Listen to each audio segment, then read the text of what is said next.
Welcome to the podcast.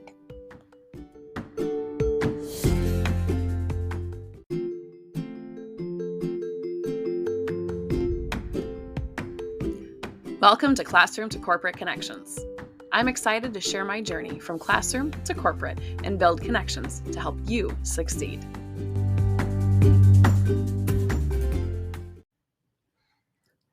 Hi, Mom. What are you up to? You're recording a podcast.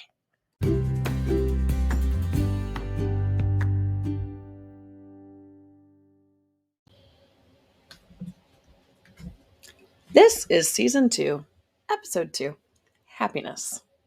And I'm your host, Sarah. My pronouns are she, her, and I'm a white woman with short blonde hair, blue eyes, and I wear glasses. Today, happiness. How on earth am I going to tackle happiness in the next, say, 15 minutes? Well, to be honest with you, I've been thinking about this a lot lately. You know me. I end every podcast with do more of what makes you happy. And when it doesn't make you happy anymore, make a change without fear. Thank you very much to Deborah Messing for that quote. Well, happiness. This week at work, we've been having our business development kickoff meetings. We should call them BDCOM for short.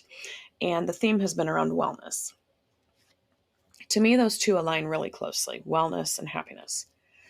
I think that I focus so much on happiness because for a long time in my life, I did things because, quote unquote, that's what you're supposed to do, or that's how it's always been done, or, well, that's what you have to do to pay the bills, or like, you started this job because it's what you loved. Leaving what's left unsaid is so you can't leave it, even if you're not happy anymore. And honestly, it took a lot of looking inward for me, going through a lot of things in life, to really recognize I can't worry about what everyone else thinks, what everyone else wants, needs, loves, desires, right? I have to do what's best for me. And that comes down to happiness. Do more of what makes you happy. A colleague said today, what was the quote? Others' opinions of me are not my business. And I was like, that kind of stuck with me today because I can't worry about what everyone else thinks, wants, needs, loves. Like I said, I ultimately have to do what's truly best for me. And for me, happiness is taking care of myself, making sure I focus on and prioritize my own needs in the midst of everything else I have to do as a wife, mom, friend, daughter-in-law, right? Like I'm taking care of kids, family, work obligations, nurturing friendships, building relationships, making connections. So now you can maybe see why I say wellness equals happiness. So what can we do? I know the podcast is about classroom to corporate, and I don't want you to think that you have to leave the classroom to be happy. Although lately, at least here in Minnesota, I might be thinking that if I were you. I certainly do not believe that. Was that the right thing for me a couple of years ago? Yes. Is it the right thing for everyone? No. So what are we going to do about it? If you know me, if you've been around my podcast a little bit, you'll know that I like action. What's the next step? If you're a colleague of mine or have been, I like to end meetings with next steps, action items. What are we going to do? How are we going to affect change? And today I want to affect change for you, for me, for all of us to make us happier. I'm pretty sure everyone could use a good dose of happy in their life. So I'm going to challenge you to make a list of 5 things that you can do to make you happier.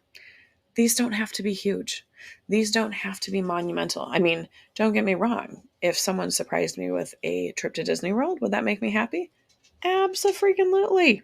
But I'm not talking about that. I'm not talking about anything that costs you money, anything that costs you a big investment, whether that's time, money, or otherwise. I'm talking about 5 things that you can do to make you happier.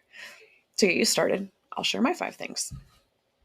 This year, 2024, I made a few commitments to myself. I think we talked in the last podcast. I don't really do goals or New Year's resolutions in that sense of the word goals because I probably would have already fallen off the horse. But I do like to challenge myself to do some things. And so here's my 5 things. Take the dogs for a walk during my work day. I work from home. Huge difference from being in the classroom where I was getting easily 10,000 steps a day, every day. And so I invested in a sit-stand desk this year. So that's pretty cool because right now I'm standing while I'm doing my podcast. But I get to be a little more active. But at the end of the day, I still am like hanging out in my office all day. So one of my challenges is each of the 5 work days, I've scheduled 30 minutes on my calendar to block it off. And my goal is to take the dogs for a walk. Let me tell you, that doesn't lead to just my happiness. It also leads to the dog's happiness. Okay, my second one, complete a short 10 to 15 workout, 10 to 15 minute workout every evening. We're talking simple and short. You might be like 15 minutes, 10 minutes, what's that going to do you? You know what? I don't even care if it does anything for me. I just am doing it because I feel a little bit better about myself, which makes me feel, you guessed it, happier. Push-ups, sit-ups, stretching, just something. I actually downloaded a new app. It's Somatic Workouts, and it's a lot about stretching and just really getting deep to your inner core and understanding your body. That's been my jam. Number 3, spend time outside. For me, if I can do that with the kids, awesome. If I can do that and the only time I get outside is when I take the dogs for a walk, awesome. The other night I had Huxley help me take the dogs for a walk. That was super fun. Great time outside. But spend time outside because, again, I bet it'll make you a little bit more happy unless the weather's terrible. Then I guess don't. Number 4, take time to set aside a date night with your spouse or your partner. Or if you don't have a significant other, time to set aside to go out by yourself or grab a friend and go catch a movie, grab dinner, drinks, or maybe take a walk. Again, it can be simple. And number 5, make the world a better place. I know, I said it didn't have to be anything huge. That one kind of is. Kind of, sort of. If you know me, though, as a teacher, I always said, leave it better than you found it. Clean up after yourself so that it's nicer than when you got here. But for me, I want to make the world a better place. And today, right now, that meant joining a couple of my friends to start Carver County Pride. I'm kind of excited to pursue something that will make the world a better place, not just for me, but for my community members, friends, family, and ultimately for future generations. So I get to pour myself into a little bit of a passion project on the side when I'm not working. So I'm definitely going to find happiness in that. So what will you do? What will you do to make sure you can live your life a little happier today, tomorrow, and moving forward? Now, you might be wondering to yourself, Sarah, why do you care so much about happiness? Like, I get it. You're happier now that you are out of the classroom. You're happier now that you have a job that you love. You're happier now because you're in a good space in your life. Yeah, absolutely. That's all relevant. But I want to give you a little more context. I had a quick chat before the podcast tonight, and my good chat was with my good friend ChatGPT 3.5 because I'm too cheap to pay for 4.0. And I asked ChatGPT, why is happiness important? And, similar to what I've shared, it's important on an individual level, on a societal level. But some key reasons that really resonated with me that ChatGPT was able to back me up on are like health benefits. Happy people tend to experience lower levels of stress, better cardiovascular health, and stronger immune systems. Positive emotions can really contribute to overall well being and longevity. And I know this is true because I was talking with someone that's very near and dear to my heart that has cancer. I was talking with their doctor, and the doctor said, you have to take care of yourself. And part of that is reducing stress and embracing the moments that are in front of you to just be happy, you know? And the doctor shared that the treatments for cancer, there's scientific evidence that those will not be as effective if the person is stressed out about the result, or stressed out about the diagnosis, or stressed out to the point of like constant worry, anxiety, and depression. So there's really research that shows that happiness has health benefits. Check. Thank you. Okay. ChatGPT also says quality of life, right? Happiness significantly contributes to somebody's overall quality of life. I mean, that makes sense. You're happy, you probably have more of a sense of fulfillment, of satisfaction, of contentment. Maybe that's with work, with different relationships, or some of the activities that you choose to take time in. Happiness is important for productivity and success. Hello, totally makes sense. Happy individuals are more productive and more creative. They're able to handle challenges that come their way, think things through very clearly, and make informed decisions. And a happy individual can exhibit resilience, bounce back from the setbacks. And I think about where I've been through my career, and would I say that I was happy when I got laid off from Amazon? No. But was I resilient? Did I bounce back from that and come back better than I was before? I mean, I don't want to pat myself on the back, but I think I'm going to say, hell yeah. Happy people have enhanced social relationships. Happy people are more sociable, empathetic, supportive, fostering those positive interactions with others. And they say that strong social connections are linked to increased happiness and life satisfaction. I'm a relationships person. If you haven't picked up on that yet, I don't know what podcast you've been listening to, but that totally makes sense for me. These last couple of things that I'm going to share really do connect as well. Mental health. Happiness is closely linked to mental well-being, right? Positive emotions can act as a protective factor against mental health issues such as depression and anxiety. I'm diagnosed with both. I truly believe through the work of working with my therapist, the science of medication, and the work that I have done to pursue happiness, this is totally true. I highly recommend that everyone find a therapist because they are amazing humans that you can chat with and help you get through some really crummy stuff and figure out what's going on in life.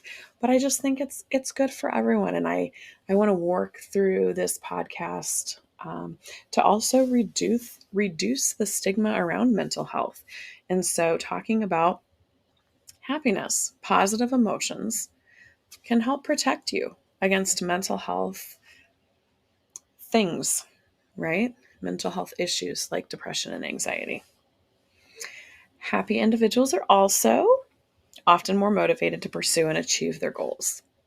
Their goals, their challenges, what they're setting out for, live true to the word they chose for the year, whatever it may be. Positive emotions associated with happiness can fuel this ambition and perseverance to chase after things, to go get it, for greater success, whether that's personally, professionally, or both. Did you know that happy individuals are generally more adaptable I mean, I think that kind of goes back to the resilience. Better equipped to cope with life's challenges. They approach difficulties with a positive outlook, which can contribute to effective problem solving and resilience. Now, life has thrown me a few curveballs. Definitely have had challenges. Have I always been happy? No. There's been a time in my life where I presented as happy, but deep down inside I wasn't. And I knew that. And I knew I wanted to get back to that space where my insides matched my outsides. And I think I'm getting closer these days. But I can tell you, when I think about and when I focus on happiness, the good, the positive, it truly helps me all around. It's not just a feeling. Happiness impacts my physical health, obviously my mental well-being, my relationships, and just my overall thoughts, feelings, expectations, satisfaction with life. It is a whole part of my human being. So at the end of the day, happiness, wellness, taking care of ourselves makes us overall, all around, better humans. And I believe that good humans do good things. So let's go out there and be good humans. And, I'll leave you on this note. It's just more fun to be happy. Why not?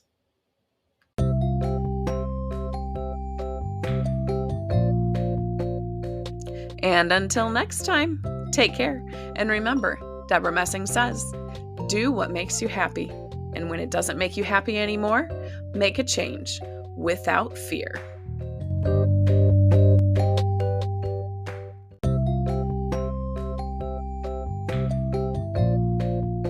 See you soon.